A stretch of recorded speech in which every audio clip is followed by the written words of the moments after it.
Welcome to Perfect-ish, where it's not about having perfect time management, but about perfecting your relationship with time. I'm your host, Callie Brigham, and every week we'll talk all things time and how to maximize it without burnout or guilt. Whether we're chatting with an expert or I'm sharing my 20 years of time management experience, you'll learn simple strategies to make every moment count. Here, it's all about getting close to perfect-ish. So let's synchronize our watches and dive in. Do you ever have that feeling deep down that you were made for more, but the world around you keeps handing you a box and says, here, stay in this?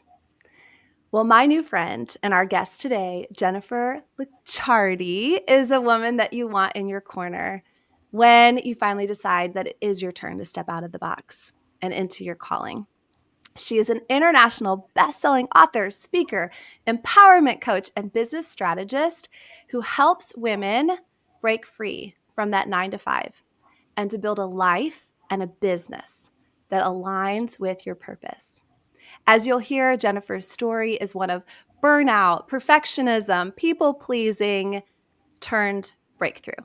And today she shares how women can stop trying to be who everyone else wants them to be and finally become who they were meant to be. So if you are the woman who's ready to stop proving things and start living things and living it out, this one's for you. My friend Jennifer, welcome. Thank you so much, Callie. It is such an honor to be here. And oh my gosh, I can feel it in my heart when you're saying these words. It's what I'm here for, doing what I was put on the earth for.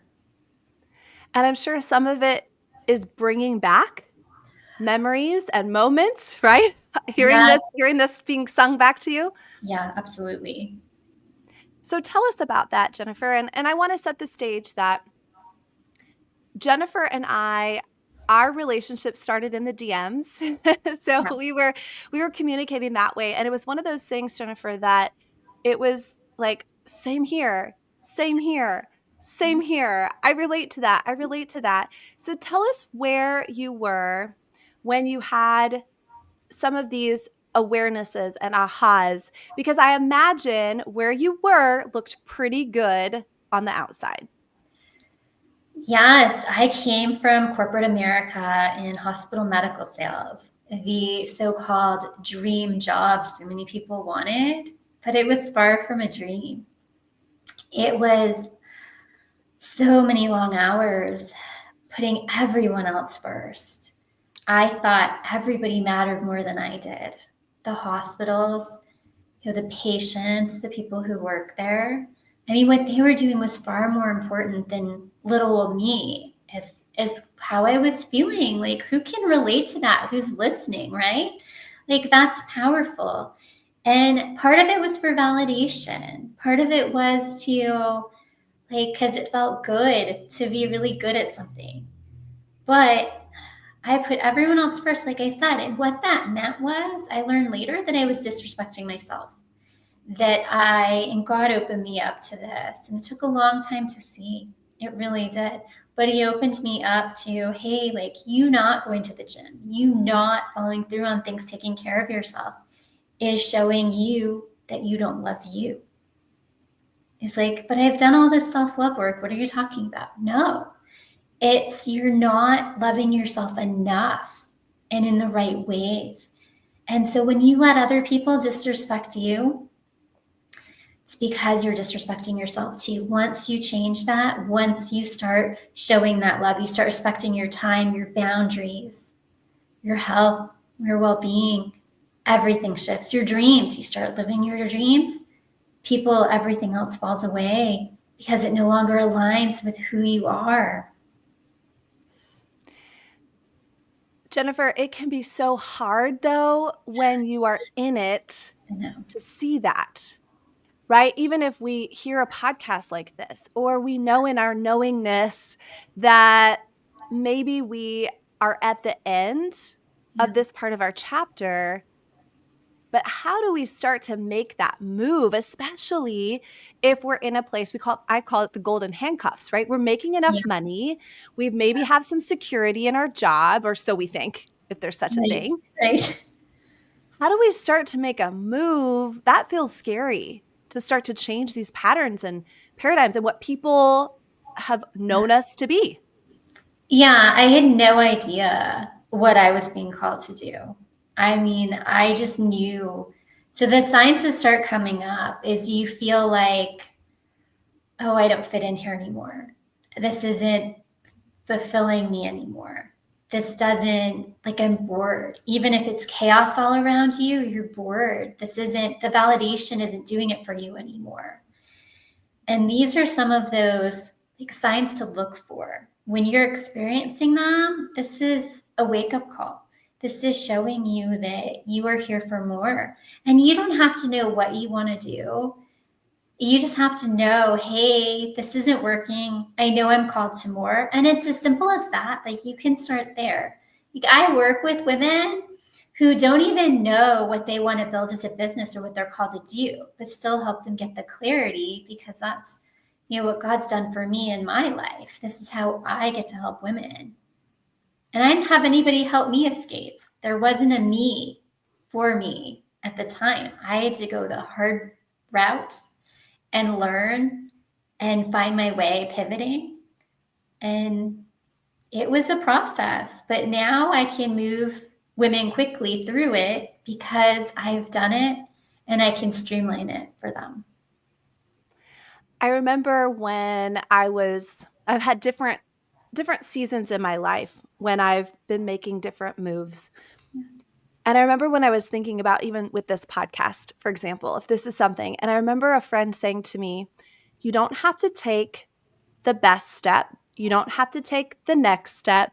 You don't have to take the next best step. You just need to take a step, right? And sometimes we don't have to see, what do they say, the whole staircase, or we don't have to see everything. As a matter of fact, I think that's kind of where faith and trust and God's divine plan comes in. But I'll never forget her saying that. And I wanted it to be, I think I wanted it to be more grandiose, but she's like, just take a step. Would you agree? Yes, 100%. It's just, as long as it's intentional, step forward. It can be a baby step. But the more you start taking the steps, because you're not going to see the whole staircase, you're not going to see the whole plan. It's about trust, like you're saying, it's about faith. And as you move, another step will appear.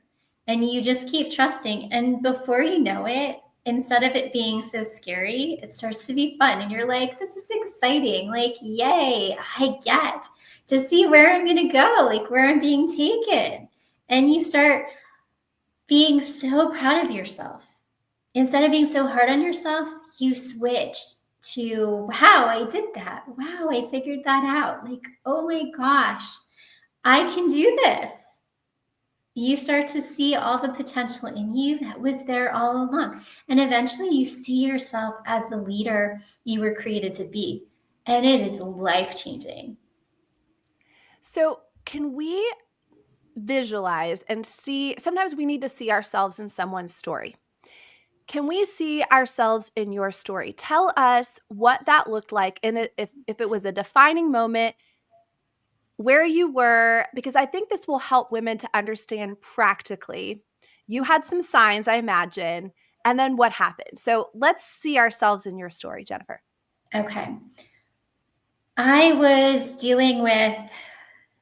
seeing some things happen repeatedly. I started in one company. I was a top performer, top in sales.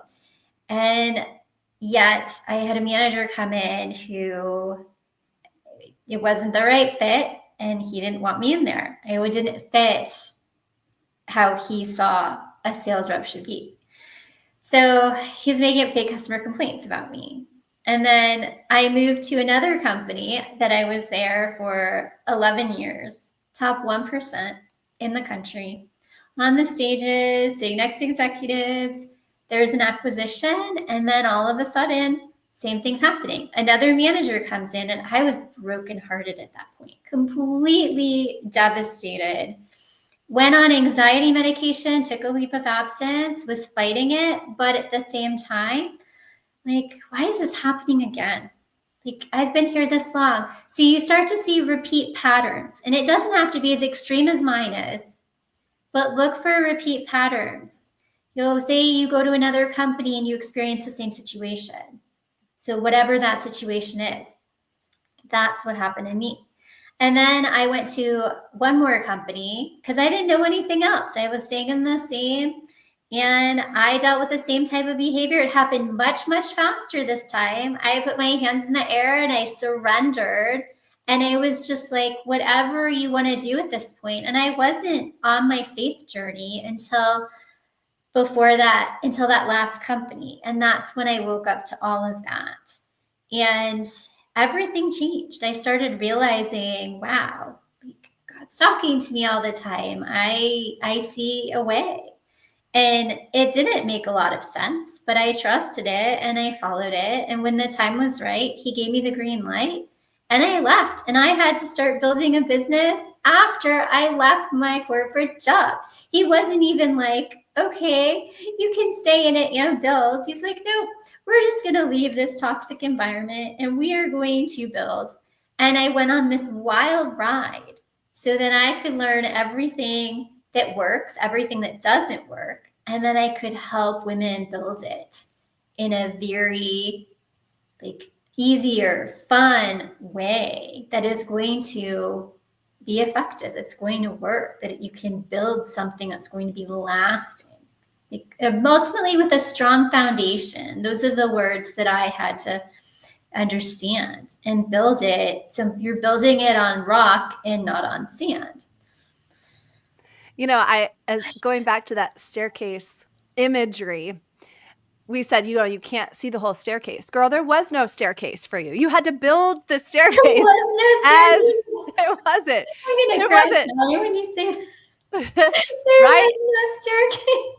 There wasn't a staircase. And so each step, I feel like this would be like a Survivor challenge. I've been watching Survivor with my daughter. It's been our thing. It's like, okay, there's no staircase. Now, here are some pieces of wood, some planks, and you don't know, you've never built a staircase before, but go ahead and build it as you go. But, Jennifer, and we'll get to this as well. Once you've built your staircase, guess what you can do? You can teach others how to build their staircase. Yes, exactly. Yeah. And until they even maybe have the courage, you can walk with them up yours until they can see that they could have theirs too. Yes. Yeah, absolutely. So I would imagine that if there is a stirring in someone's heart, then I am sure that there is. You know how you're at church and the preacher's preaching, you're like, how did he know? How did we know? That as appealing as this might sound, we are still women. We are still conditioned a lot of times. Have you worked with anybody, or would you imagine that there's a little bit of guilt sometimes for wanting to pursue this freedom or stepping onto their staircase? How do we move past that emotion? Do we move past it? Do we use it? How does that play in? Yeah, that's a great question. Guilt in different ways. I am not a parent yet. I mean, I was to a little dog, but which might as well have been for all those years. Oh, that counts. That counts. Yes. Yeah. I'm a dog girl, so it counts. Yeah. So there's guilt with building something that isn't feeling secure, because you have that. It's hard to trust yourself. It's hard, even if you're trusting God. Now you have to trust yourself, that you are capable of what he says you can do, that you're capable of this big thing. And it wasn't just building this small business. It was this massive plan for my life. And I hadn't been in that place, but then I had. And so I want you all to listen to this carefully here and see how it overlaps with you. But I had been a leader already, but nobody wanted me to see it. We were working in the hospitals. I was working with the C-level executives, their staff, managers, directors, nurses. I was doing things. I wasn't a nurse, and I was in the rooms with them, showing them how to start an IV. Like, I was doing things working with everybody, getting them through the biggest challenges in the hospital, like huge transformational growth, navigating them through. And like, oh, so I did change management all those years. Okay, that makes sense. I'd be camped out in there, and well, they're all screaming at me and petitioning because they don't like change.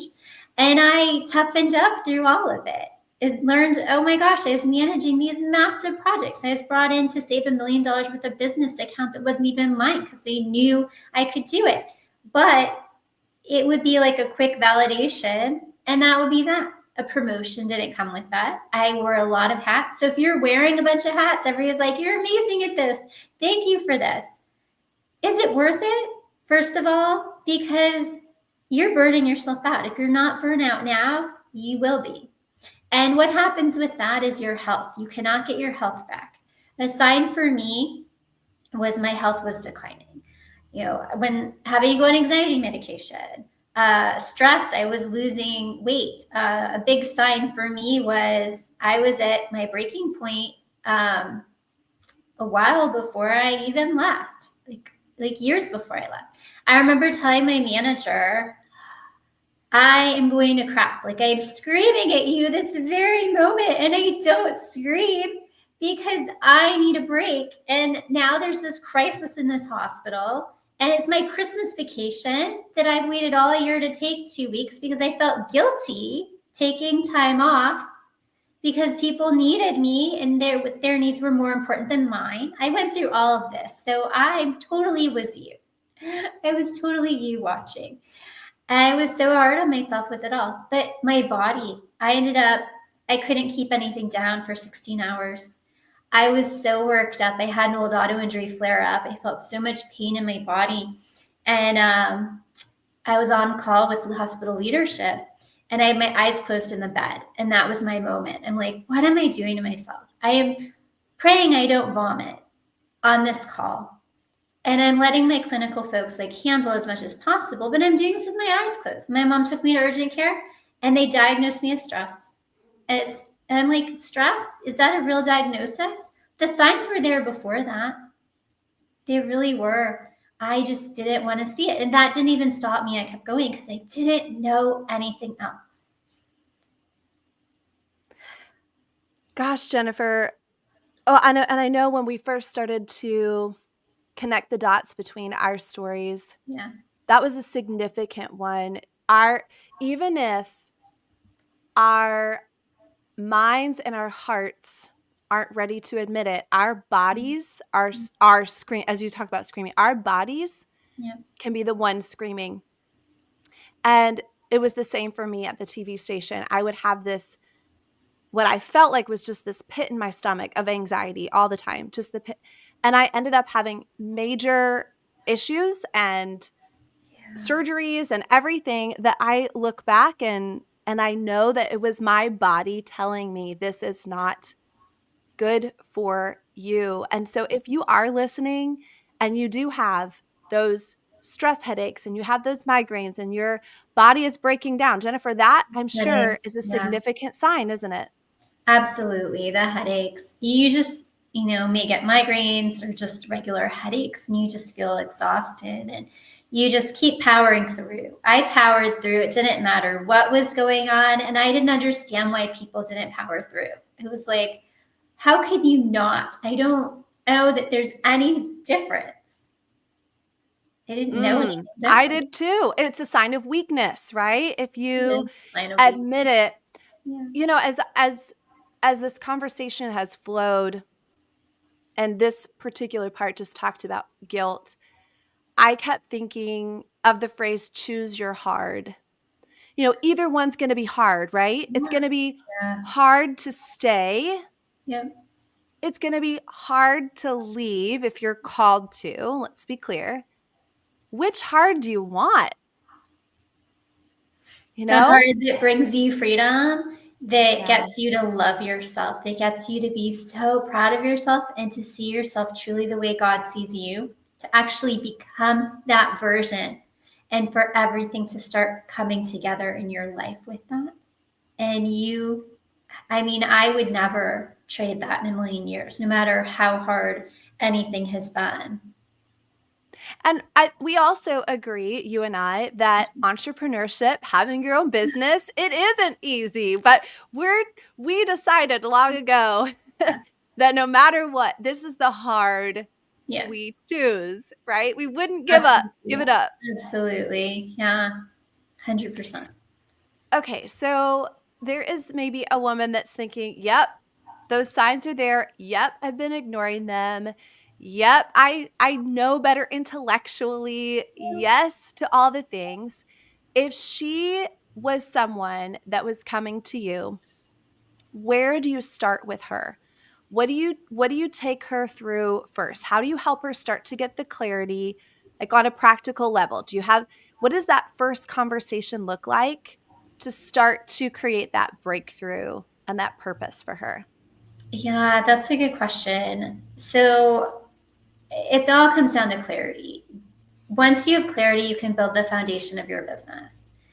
And so I like to think about it like building a house. Okay. So the foundation, you don't start with the walls or the paint, you start with the foundation, right? And that is going to be your clarity. Then the walls go up, the structure, and that is going to be your offer. And then you decorate the design, the paint, and that is going to be your messaging and brand. So we look at it like that. I've been blessed to just know I can talk to somebody typically within 10 to 20 minutes, and I know the one thing that's been holding them back. And then we heal it. God heals through me, and people, women, lives change. I had a client who started working with, and her marriage got better immediately. She wasn't taking care of herself. She thought because she was teaching yoga that she was taking care of herself. She had her own business for this, but it wasn't. And she realized she needed time for her too, and everything else improved. She was afraid to do retreats, and she started running retreats. And one that I didn't even suggest for her do anything, she all of a sudden had the confidence very quickly to go for being on the cover of a Fab and 40s magazine. She ranked in the top 5, but that's massive, right? Somebody that's afraid to be seen, afraid to run a retreat. That's the kind of things that happen. Or with a real estate agent too, putting pressure on her husband, putting pressure on herself, like not thinking she's going to be able to do this. And then all of a sudden, like the marriage gets better because she feels better about herself, because she's taking the pressure off of herself, healing all of that, just to give you some ideas. And then she ranks in the top 25 in an area of 10 million people. So these are the results. And now it's really getting you going in your business, because I've done it, and I've done it all the different ways. I've seen what there is. And now one better, like you get to stay in your 9 to 5 or a corporate job while you collect your paycheck. While we can even look at grant funding. I can walk you down that road, help you build a business plan, and then get you in contact with the people who will help you actually with the grants. So why not get paid? Hundreds of thousands of dollars in grant money is on the table. And it's not the first year, it's every year. Once you learn how to do this, it's incredible. You said way back at the beginning, Yeah. and I wrote this down, that as you were, as we say, building Yeah. your staircase as you were walking it, you Yeah. said that you did discover what works and what doesn't. Sometimes the knowing what doesn't is Yeah, just as important. What would you say are some pitfalls or some mistakes or some things that people can avoid for so sure. that we don't have to go through them? You went through them for us. What would I you say are some of did. those? I did. So I invested hundreds of thousands of dollars in a short period of time. This is what I was guided to do. This was my path. This doesn't have to be your path. It was mine so that you get a different path. It's just the way life works sometimes. But I learned like the big things just because of mentorship. I mean, you think, oh, I'm going to spend $15,000 on a mentorship program, then I'm going to get everything I need. And they don't always give you all the information. And you kind of are going in on a trusting. And that was what happened with me. And then God's like, okay, you're not going to stay here for the year. You're going to stay for a few months. And now you're going to move to another one where I also invested that much. And then I got another piece of the puzzle. It was like, what is this? I'm getting a piece of the puzzle and I'm investing what? But I trusted. Everything is piecing together. I mean, my yeses have gotten me to where I am now. And it's, his plan is better than mine. So I trust in all of that. But the big pitfalls, yeah. I mean, really do your research on what you're getting with that. Like I created what I wished I had from the beginning.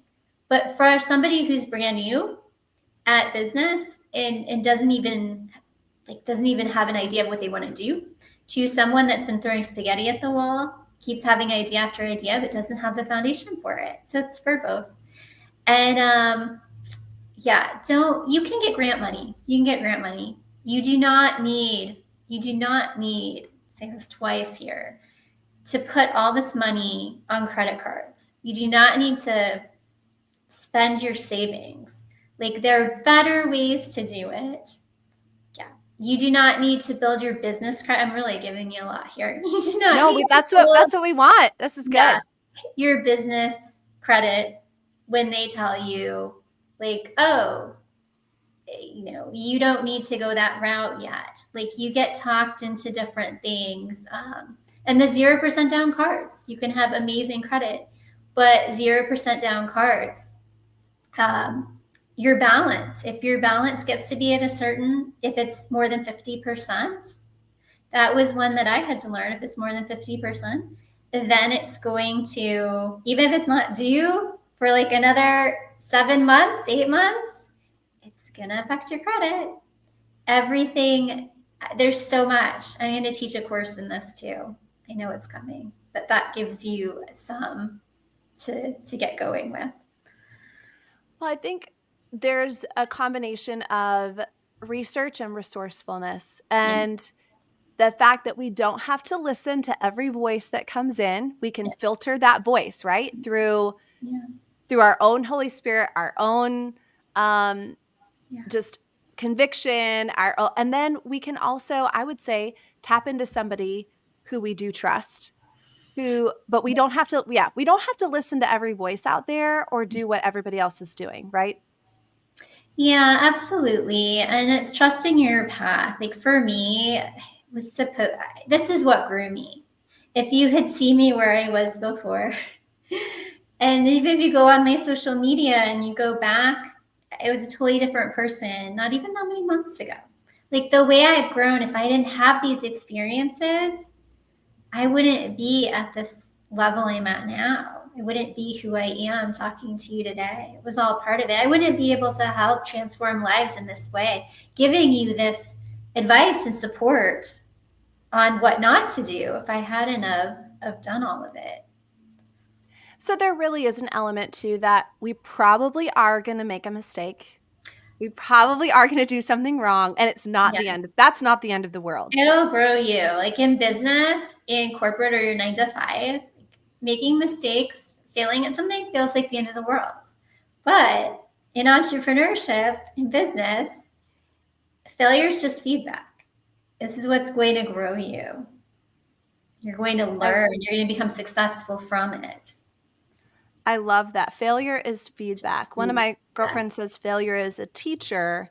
But I love that. Well, first of all, I like alliteration. But failure is feedback. And so often Yes. the failure ends up having a purpose. It's not wasted. Absolutely. I think my philosophy, again, this past year and a half, almost 2 years, has also been, as long as it's not significant financially, my philosophy has been like, let me try it. I'll try it. I'll Yeah. see. I'll see if I like it. I'll see if it works. I'll see. And I think you mentioned earlier, almost an excitement and a fun and an adventure of, let me try it and see how it goes. So there's that element too, that it can really become fun as we grow this. Absolutely. And sometimes you get the right connection. So if I hadn't have joined a certain program, then I wouldn't to learn to scale. Then I wouldn't have met a friend who introduced me to the one whose stage I just spoke on the virtual stage. Like it opened up doors for me. And I wouldn't know you either because that was all connected through somebody that I brought in because I learned that program and how to do that. So there's a purpose. I do truly believe there's a purpose. There is a purpose. And I think it would be important for us to also say that you alluded to this as well, that it has been a faith journey for you. And that has been part of it. So tell us how that has played into, again, that whole trust and that surrender Yes. and the whole Right. roller coaster of it too. Yes. So I'm going to give you a little background on that one for me too. So I left my corporate job April of 23. And then it was time to start my business. And at that time, it was also not long after that, write a book and publish it a couple of weeks after I wrote it. And I did that. And God just gave me the words. I just type. And I had the book done in a week. And this is Reclaim Your Heart Power. Your audience may love that. It's been my journey to self-love. But in that, I had to, like, it was a lot to move through, but I trusted. And I got up on stage to speak for the first time at an event. And then I had an offer on my house because God goes, "Oh, your house is going to sell in less than 2 weeks." And it was sky high mortgage interest rates. And it did. And I was in Northern California at the time. Then he's like, "Okay, I want you to Google your house in Dallas, Texas. And it's an area of 10 million people." And I did. And I ended up with my house. So that's how it all happened. And it was all this trust and faith.